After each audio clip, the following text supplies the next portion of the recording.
دیتا ہوں حضرت مولانا محمد ارشد فاروقی صاحب کو کہ وہ اسٹیج پر تشریف لائیں اور اس موضوع پر اپنا خطاب فرمائیں۔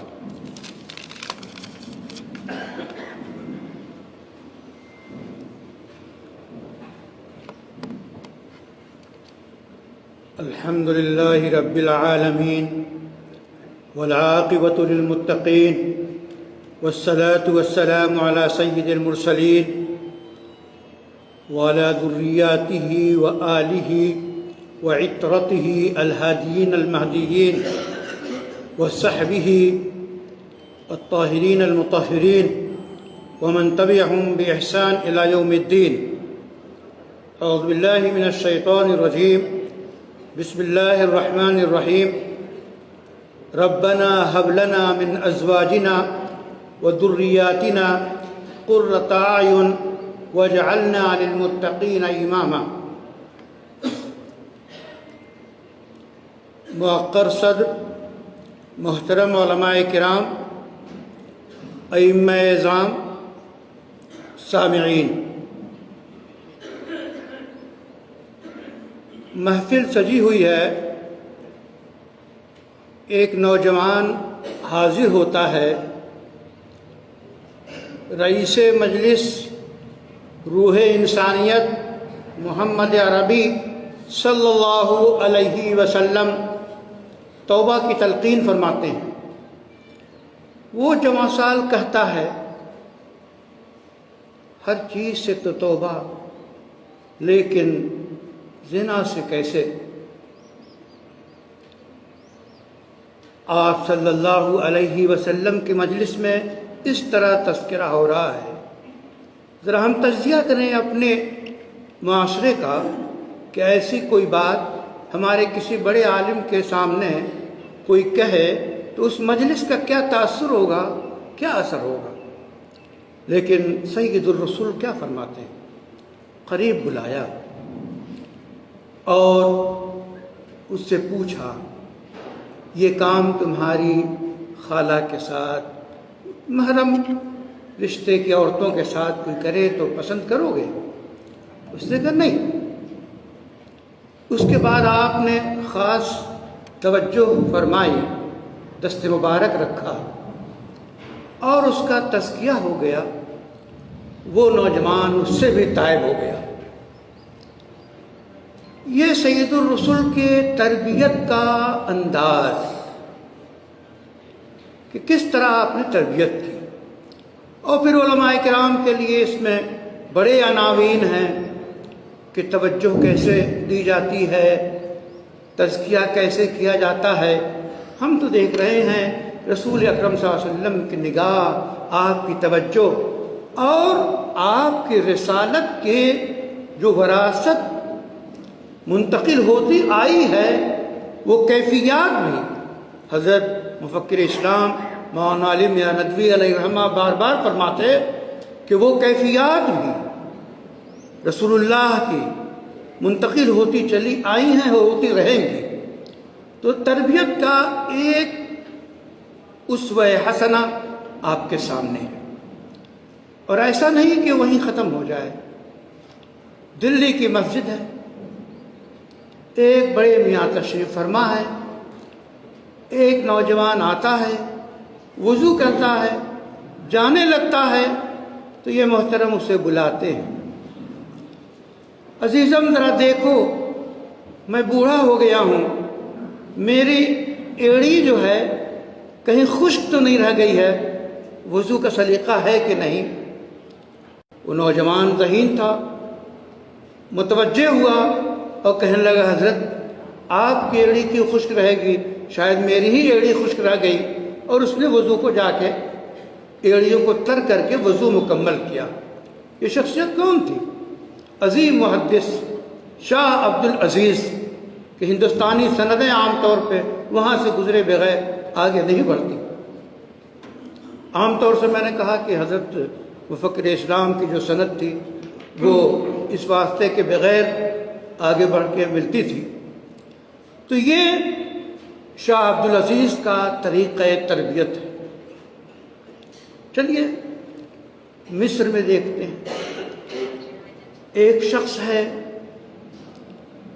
وہ نمازوں کے بعد مے خانے چلا جاتا ہے، مسجد عبادت خانے میں سے نکلنے کے بعد مے خانوں کا رخ کرتا ہے، اور وہ لوگ جنہوں نے چڑھا رکھی ہے انتظار کرتے ہیں کہ کچھ نشہ اترے، جب کچھ کم ہوتا ہے تو اس کے کاندھے پہ ہاتھ رکھتے ہیں، لے کر آتے ہیں، سمجھاتے ہیں، رفتہ رفتہ پھر اسے وضو کراتے ہیں، غسل دلاتے ہیں اور شراب نوشی سے توبہ کراتے ہیں، مسجد بلا کے نماز پڑھواتے ہیں۔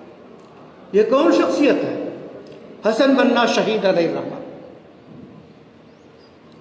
چلیے آخری ایک چوتھی مثال، رمضان المبارک کا مہینہ ہے، آخری عشرہ ہے، اعتکاف بہت سے دوستوں کے ساتھ ایک شخص کیے ہوئے ہے۔ اعتکاف کے مناظر ہم ہندوستان بھی دیکھتے ہیں اور بھی بہت سی جگہوں پہ، لیکن یہ منظر کویت میں ہے، اور جو معتکفین ہیں ان کے ساتھ، میرے معتکفین کے ساتھ، وہ شیخ عبدالحمید جاسم البلالی، اور اعتکاف میں جو لوگ ان کے ساتھ بیٹھے ہوئے ہیں وہ ہیں جن کے نشے کی عادت چھڑائی جا رہی ہے، مسجد میں لا کر اپنے ساتھ اعتکاف کی عبادت میں شامل کر کے انہیں سمجھایا جا رہا ہے کہ نشہ بہت بری چیز ہے۔ تو اس دور حاضر میں تربیت کا کیا انداز ہو، آج بھی وہ اسالیب اور وہ اسوے موجود ہیں۔ یہ چونکہ ائمہ کا مجمع ہے، ائمہ کرام ہیں، تو ہمارے معزز ائمہ کو تربیت کے انداز جو ہے سیکھنا چاہیے، معلوم کرنا چاہیے کہ کس طرح حکمت اور دانائی کے ساتھ ہم اپنے سماج کی اصلاح کریں۔ جہاں تک نشہ اور نشے سے متعلق عالمی سطح پہ جو سروے آیا ہے WHO کا، اقوام متحدہ کا تھا جو تنظیم ہے، وہ یہ ہے کہ 300 ملین لوگ نشے کے عادی ہیں۔ ہندوستان میں 24 کروڑ تقریباً لوگ 10 سال سے لے کے 75 سال کی عمر میں نشے کے جو عادی ہیں، اتنی بڑی تعداد ہے۔ نشہ کسی کے ذریعہ ہو، کسی چیز کے ذریعہ ہو، وہ نشہ تو نشہ ہے۔ ظاہر ہے کہ ہمارے فقہا جو گفتگو کرتے ہیں، حد کب قائم کی جائے گی، حد شرعی کب ہوگی شارب خمر پہ، خمر کی تعریف کیا ہے؟ خلاصہ یہ کہ ہر وہ چیز، ہر وہ معقول، ہر وہ مشروب جس سے نشہ پیدا ہو جائے، اس کا استعمال حرام ہے۔ شاہ ولی اللہ محدث دہلوی لکھتے ہیں کہ نشہ اور خمر یا اس سے متعلق استعمال کی چیزوں کی سب سے بڑی برائی کیا ہے؟ وہ یہ ہے کہ ایک اچھا خاصا انسان شراب نوشی کے بعد، نشہ کرنے کے بعد، وہ اچانک انسانیت کھو بیٹھتا ہے اور وہ حیوانوں میں اس کا شمار ہو جاتا ہے، یعنی جو عقل، شعور، وہ نشے کے ذریعہ ختم ہو جاتی ہے، زائل ہو جاتی ہے، تو جانوروں میں شمار اس کا ہونے لگتا ہے۔ اس لیے شراب کو حرام قرار دیا گیا۔ یا ایھا الذین آمنوا انما الخمر والمیسر والانصاب والازلام رجس من عمل الشیطان۔ سب سے پہلے عقیدہ مضبوط ہو، اس کے ساتھ ساتھ عقیدے کی وہ مضبوطی۔ اللہ تعالیٰ نے حرام و حلال کو بیان کر دیا، کچھ حرام مشروبات ہیں، کچھ حلال مشروبات ہیں، کچھ حرام معقولات ہیں، کچھ حرام جو ہے معقولات ہیں، تو اس میں تمیز کرنا یہ ضروری ہے۔